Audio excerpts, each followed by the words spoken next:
माहू को पवा में हो, माहू को पवा में लागल बा बाजार, देवर तो है जाय के पड़े।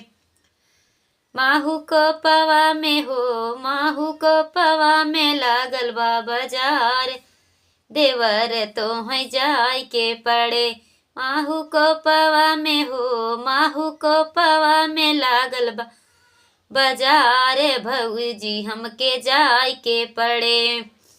भौजी उहाँ से हो, भौजी उहाँ से लिए चुनरिया चटकार, लगाही हमरे सोई के पड़े। भौजी उहाँ से हो, भौजी से लिए चुनरिया चटकार, लगाही हमरे सोई के पड़े। देवरु सोई जइबै हो, देवरु सोई जइबै चित मन लगाई के, जब बबुआ तो है देवई के पड़े। देवरु सोई जइबै हो, देवरु सोई जइबै चित मन लगाई के, जब बबुआ तो है देवई के पड़े। भौजी सोई भैया, भौजी भैया आगे हो, भौजी भैया आगे खेलब लड़ी काई, जब बबुआ नाही देवई के पड़े।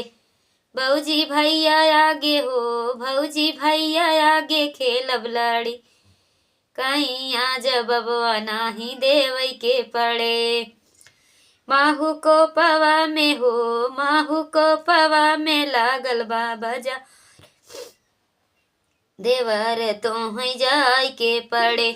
माहू को पवा में लागल बा बाजार, देवर तो है जाय के पड़े। भौजी लाई बै चुनरिया चटकार, से जरिया हमरे सोई के पड़े। भौजी चुनरी लिए बै चटकार, से जरिया हमरे सोई के पड़े। देवरु सोई जइबै हो, देवरु सोई जइबै चित मन लगाई के, जब बबुआ तो है देवई के पड़े। भैया सोई जइबै हो, देवरु सोई जइबै चित मन लगाई के, जब बबुआ तो है देवई के पड़े। भौजी भैया आगे हो, भौजी भैया आगे खेलब लड़ी कैया, जब बबुआ नाही देवई के पड़े।